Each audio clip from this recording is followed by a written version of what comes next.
Hi, Steve and Caleb from Brownells, and today, being it's that time of year, we want to talk to you about hunting preparation. And for you, I know this is a big deal because you and your boys go out hunting. It is, Steve. It's they're at that age now where I can actually take them out. And it requires preparation. It does. They're learning that it requires preparation, like everything else in life. Mm-hmm. Right? But yeah, hunting season, or hunting in general, is one of those things that you can either be over-prepared for or under-prepared for. Right. It never really feels like you're just like the right amount of prepared for it. Doesn't seem like it, no. You always run out of beef jerky at some point. Yeah, at some point. If that's your biggest issue, you're doing pretty good. Great. But no, let's just kind of kick it off talking about the first thing, and that is to check your local laws. Make sure they haven't changed. Well, sure. Sometimes they change for the worse. Sometimes they change for the better. Hey, they've been changing for the better here in Iowa. They have. You can use more calibers for it now. Right. For deer season, you got a whole bunch of calibers to choose from, which is nice. It used to be just like straight wall cartridge, really no exceptions to that. Yeah. But now you can use things that are like 35 caliber and above within there's certain specifications to it, but you can use things like 35 Whelen and stuff like that now. Yep, 35 and up, and handguns, of course. Yep, handguns. So 44 mags, all that good stuff. Yeah. But yeah, so check your local laws. They may have changed for the worse, unfortunately, or like us, they may have changed for the better. Good point. Yep, and kind of moving on from there, of course, you need to check your rifle. Yeah, we got to talk hardware here. This is a very neglected piece of hunting equipment, unfortunately, in many cases.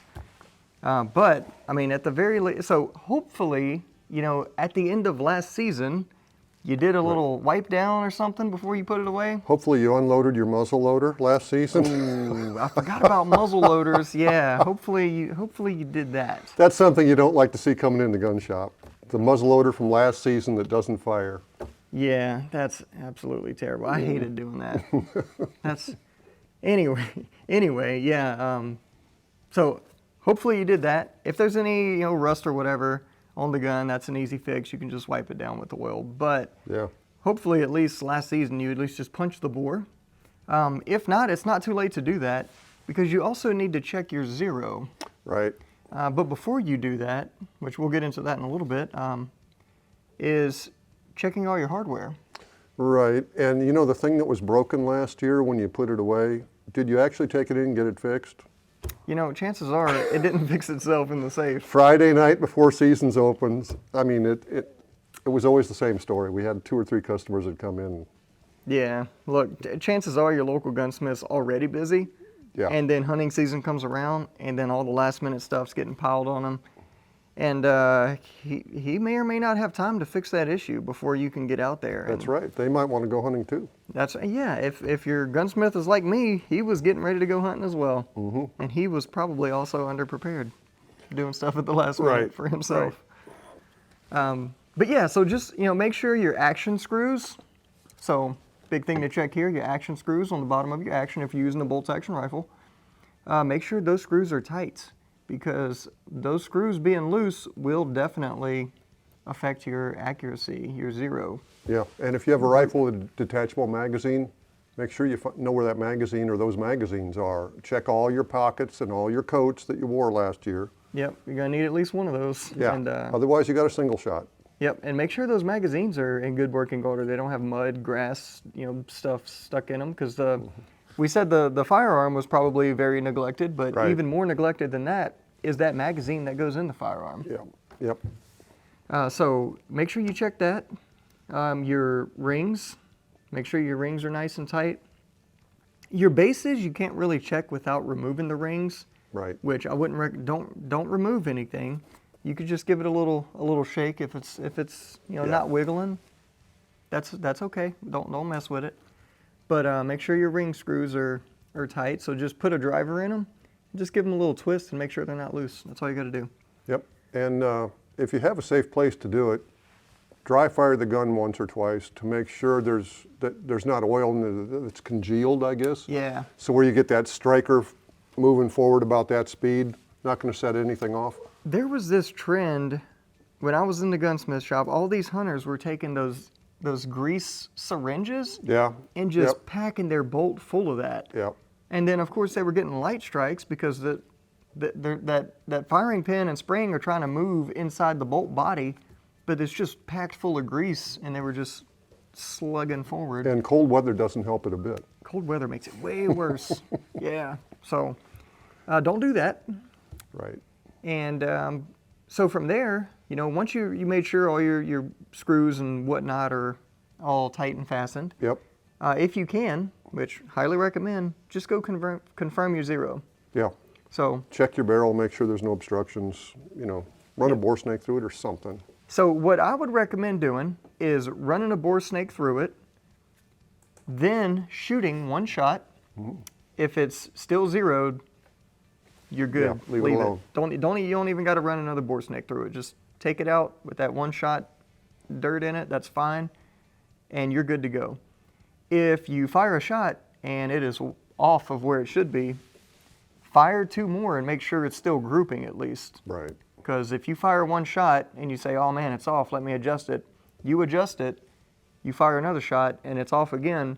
Now you're just wasting ammo chasing that because something's going on with the group. You're chasing your zero, basically. Yep. Whether it be the barrel crown, so check your barrel crown, you know.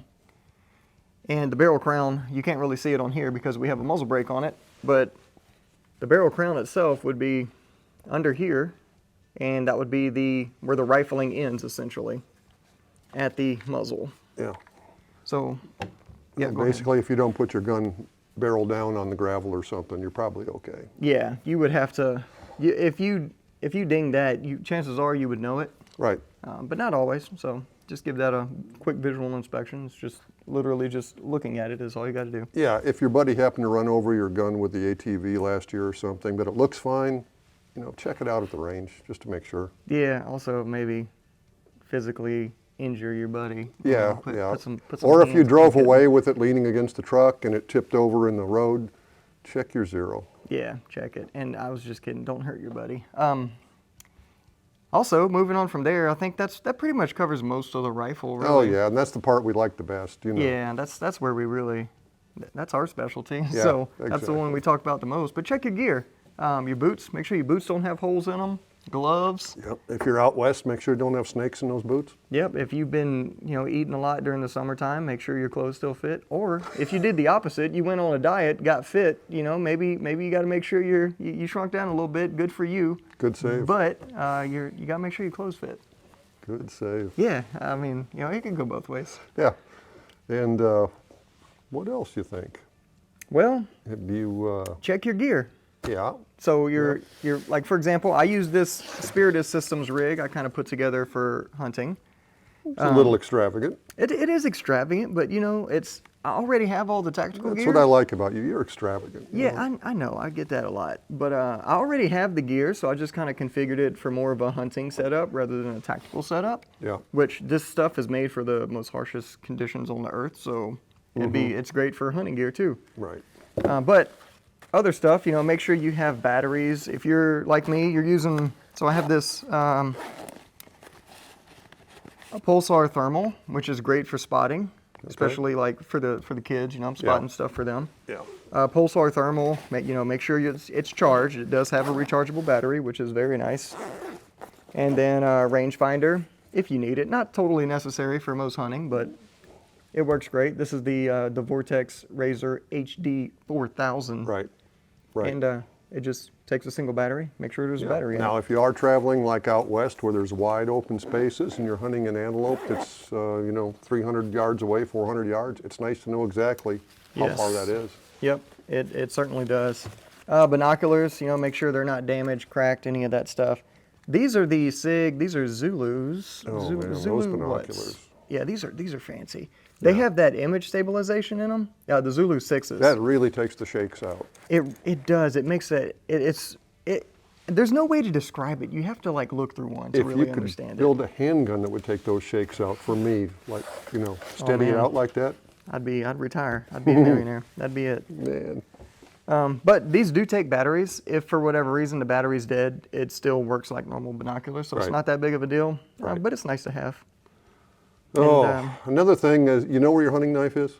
Yes. You might have to skin something out, or at least gut it.